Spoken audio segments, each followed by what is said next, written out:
Welcome to All Things Food. I'm John Woods, and I love to cook and I cook to love. And today we're going to cook one of my favorite American classics. It's known as hamburger steak, Salisbury steak, chopped steak, and even it's called poor man's steak. I don't care what name it goes by. I tell you, it's really, really good. And I'm going to share with you the simplest recipe I know for making this classic American dish. So without any delay, we're going to go ahead and get started. And I have about a pound, a little more than a pound of ground chuck in front of me here. I like using ground chuck or an 80-20 mixture of beef, and that's what we're going to use today. And we're going to take our simple little ingredients and add to that. I've got over here about a tablespoon of garlic, granulated garlic. We've got some granulated onion. We're going to take some panko breadcrumbs, about a half a cup there. And the recipe will be on the website, by the way. Then we're going to come over here and take a little bit of this famous sauce that we have a problem with, Worcestershire sauce. Just a little bit of that in there. Over here I have a little bit of beef bouillon that I like to use. Put a little bit of that in there. See how simple it is so far? Nothing to it. Stick that in there. And then I have an egg we're going to use as a binder. Now, the panko breadcrumbs are used as a binder, or some people even call it an extender. It actually helps bind everything together with the egg. The egg adds moisture. It's also called an extender because it actually is giving you more volume because you're adding the breadcrumbs. It's going to extend your servings just a little bit. So we've added all that in there.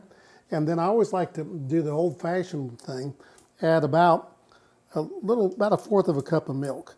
That milk's going to help add moisture to your hamburger steak. And we're going to just mix all this by hand here.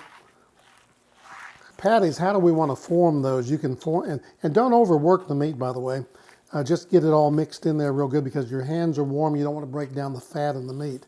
Now, what I like to do when I make hamburger steak is I like to mix it all up, cover it with plastic wrap, stick it back in the refrigerator, maybe for a couple hours or even overnight, and let all those flavors meld together. Now, if you want a more sophisticated version of this, take you some onions, chop them up very finely, and some green peppers, and almost mince those and add to this. And I'm going to show you some meat in a minute. I actually made these yesterday for this video. You can see the little green bell peppers in there, and you can see the little pieces of onion. This will have a little different flavor profile than this one that we're making right now. And then notice how I take that, when I made the patty, I put a little hole in the middle. That's going to keep that thing from steaming on the inside and puffing up like a balloon. That really does work. Put a little belly button on your hamburger steak there. Just get you a good handful, approximate size. You get about 4 to 5 servings out of this. You can make them round like a hamburger. In fact, someone calls this a hamburger without the bun. You can make them like a hamburger. I'd like to actually make them in a more oval shape to give them a little more of a steak look. That's just the way I like to do it. I'm actually making more today because I'm serving every day. Thursday I serve lunch to about 20 people. So while we were forming those patties, I actually started heating up our skillet over here. And I've already cooked a few of these this morning, so you can see the fond that's down on the bottom of the skillet here because we're going to use that. I didn't want to throw it out. Got this on about a medium heat. Don't want to get it too high. And we're going to take these patties. These are the ones I just made. These are the ones I made yesterday. And actually yesterday, let me tell you, I made these with a 73-17 mixture. Put them in the refrigerator. See how they're holding together so good? I really like the way those turned out. So I'm gonna put these in away from me. Nice and gentle.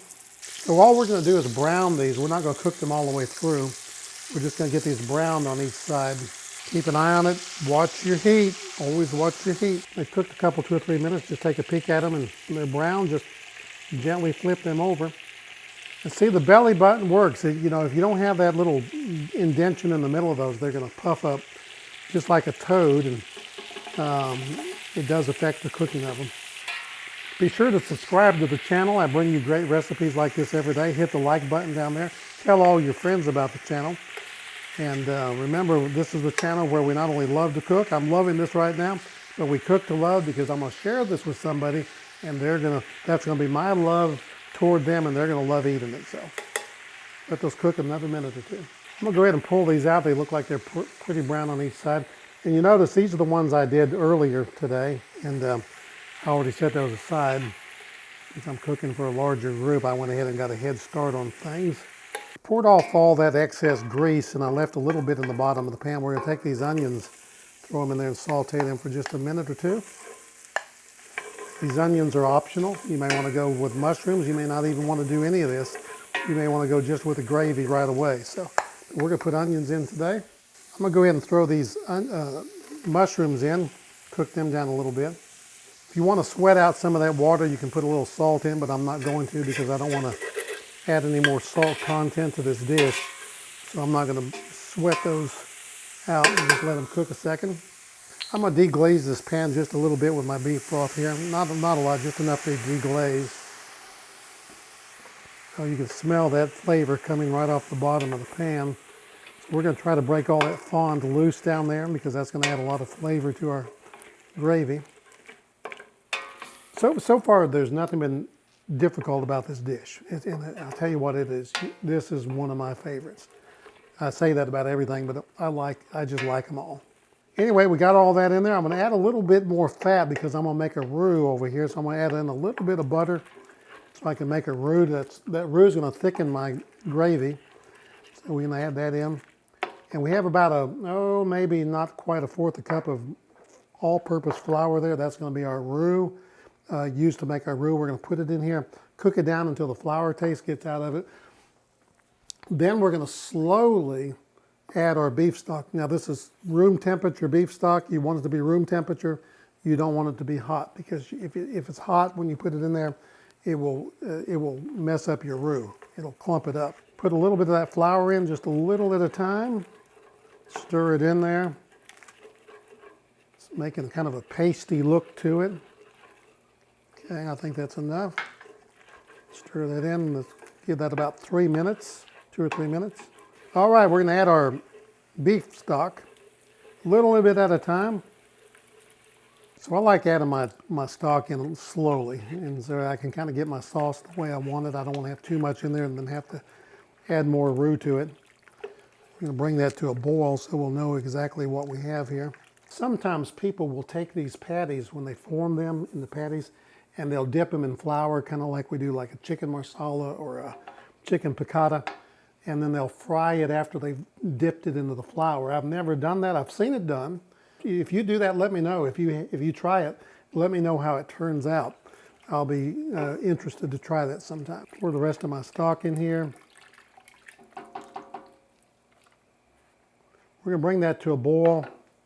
So I tasted it. I feel like I need to make a few little adjustments in this, and I've got the good old standby kitchen bouquet, and we're going to add just a little bit of that. I don't recommend doing it over the pot like this, but I trust myself on this, so add a little bit of that to it. Give it a little more umami flavor and a much richer, darker flavor look to it. Look at what that's done already. Now, I didn't add much, maybe a cap. I have my top secret weapon over here, my Better Than Bouillon beef base. I'm going to add about a tablespoon or 2 of that to it. Remember, this has salt in it, and this is going to give us a much richer, beefier flavor to the sauce. I'm going to add just a little bit of cornstarch in there, just gradually. I don't want a whole lot, just thicken it up a tad. Cornstarch is always a good thing to have around as a backup plan in case you need to thicken something. Put it on a simmer, and we're going to let that cook about 30 minutes. It'll be ready. Thanks for watching today. I hope you learned something. Whether you call it Salisbury steak, hamburger steak, poor man's steak, whatever you call it, it's going to be absolutely delicious. Like this channel, subscribe to it if you haven't already, tell your friends. And remember, above everything else this week, not only love to cook, but cook to love. And I'll see you next time here on All Things Food.